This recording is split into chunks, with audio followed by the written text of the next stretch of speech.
You ever hear a story that starts out ugly but ends up showing you what real love and dignity look like?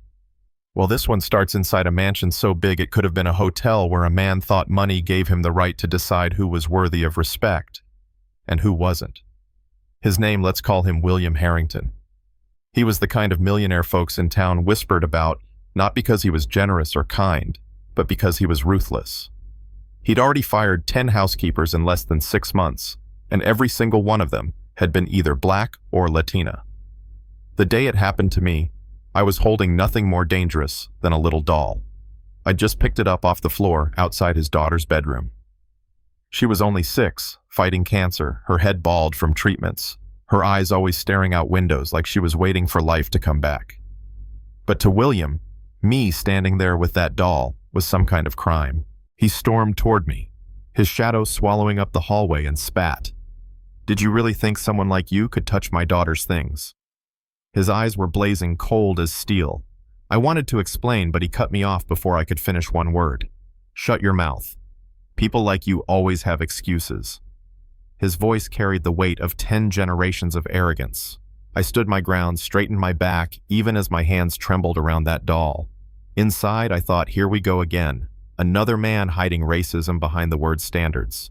I'd seen the pattern. I'd smelled it. My grandmother used to tell me, "Don't ever bow your head to anyone who thinks they're better than you." She cleaned houses in Georgia back in the 60s. She knew what it was to be humiliated and still walk out with her dignity intact. So I slipped the doll back into its place, like I was placing a crown on a pillow, and I said quietly, "I understand perfectly, Mr. Harrington." Then I walked past him. But as I passed the little girl's room, our eyes met for a second. She gave me the smallest smile, the kind of smile a lonely child gives when she just wants somebody to see her. I carried that look with me out the door, and I carried something else too, a recorder tucked inside my blouse that had captured every cruel word William had just said. 3 hours later, I sat at my kitchen table typing out his words like court testimony. "People like you always have excuses." I'd heard him say it. I'd recorded it, and now it was evidence. It wasn't the first recording either. It was number 11.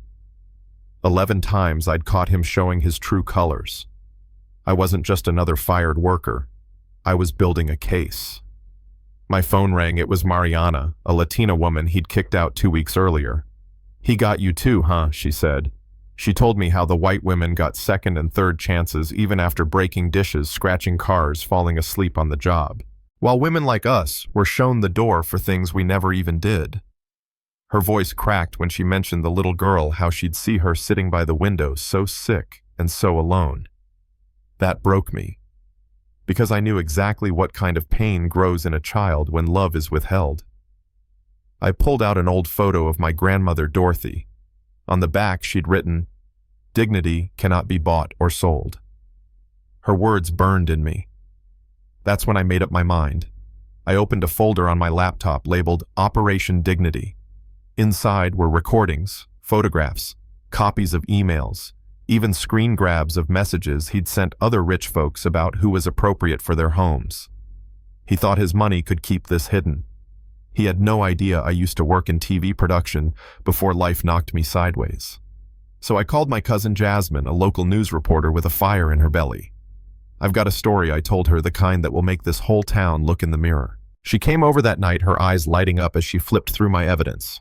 But she warned me, "These men have lawyers sharper than knives. We need more, something the world can't ignore." That's when I told her about Emma, the little girl, 6 years old, bald, fragile, and abandoned emotionally by the man who swore he was protecting her. "He fires women like me," I said, claiming we're unfit to be around her. "But he can't even look at her himself." Jasmine leaned back, her face pale. She knew what I was planning even before I said it. See, I had a wig. A beautiful wig.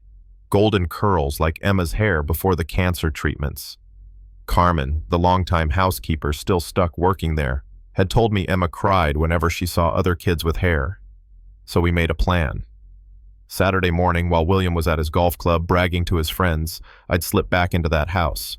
Carmen would leave the door unlocked. Cameras tucked in my bag and blouse would record everything.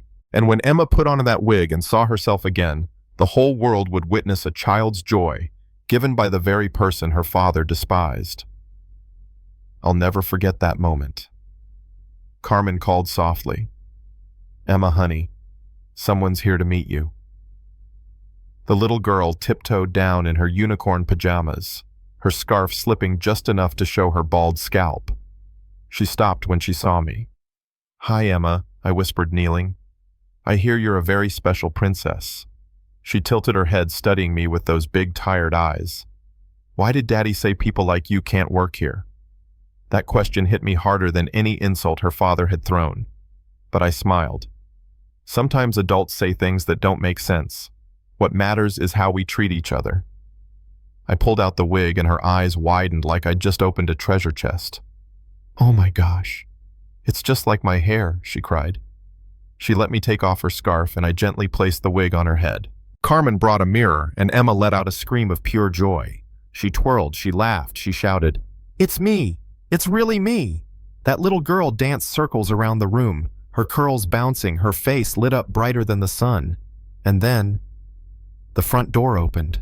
Keys rattled. My heart froze. William had come home early. Daddy Emma squealed, running toward him. "Look at me. Look how pretty I am." He stopped in the doorway, his eyes bouncing from Emma to me and back again. For a second there was confusion. Then came the rage. "What is this woman doing in my house?" His voice shook the walls. "Daddy, she gave me my hair back," Emma said, still twirling. "Now I can be a princess again. Call the police," he roared at Carmen. "Trespassing, kidnapping." He stormed toward me, fists clenched, but I didn't move. "Mr. Harrington," I said calmly, "I came only to give joy to a child, something you can't seem to do. How dare you? People like you have no right." "People like me," I cut in. "You mean black people? Latinas, 11 women in 6 months. That's your tradition. Firing us while keeping the white women who break your dishes and scratch your cars." He staggered back, his face pale. "What are you talking about?" I pulled out my phone, hit play, and his own voice filled the room. "People like you always have excuses.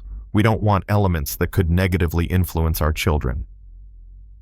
His daughter froze, staring at him. He lunged for the phone, but I stepped aside. "Don't worry," I said. "These are just copies. The originals are safe with people who are very interested in your story." And right then, a new voice echoed from the doorway. "Actually, we can prove everything." Jasmine walked in with her crew cameras rolling live. "Good afternoon, Mr. Harrington. Channel 9 News has a few questions about your hiring practices." His face drained of all color. He screamed, he threatened, but it was too late. Emma tugged his sleeve, whispering just loud enough for the cameras to catch. "Why are you mad at someone who made me happy?" That clip spread across the internet like wildfire. Within hours, the hashtags exploded. "Emma deserves better." "Racism exposed live." Within weeks, his contracts were gone, his mansion for sale, his so-called conscious employers network under federal investigation. 3 months later, Emma was living with Carmen, under temporary custody, finally surrounded by warmth instead of ice. She wore her wig only when she wanted to feel fancy. Most days she was just a happy little girl, drawing pictures of her new family, me, Carmen, and herself holding hands. She'd run to me saying, "Auntie, look, we're a real family now." And William Harrington. He sat alone in a cheap apartment working at a furniture store, watching the empire he built on arrogance turn to dust. The real victory wasn't that he lost his fortune.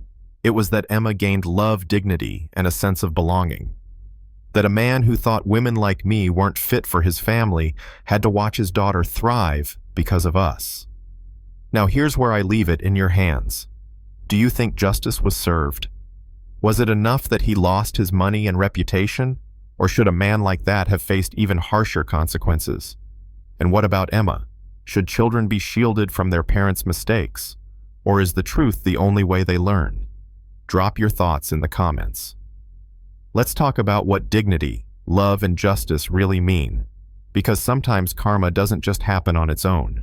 Sometimes it needs someone brave enough to give it a little push.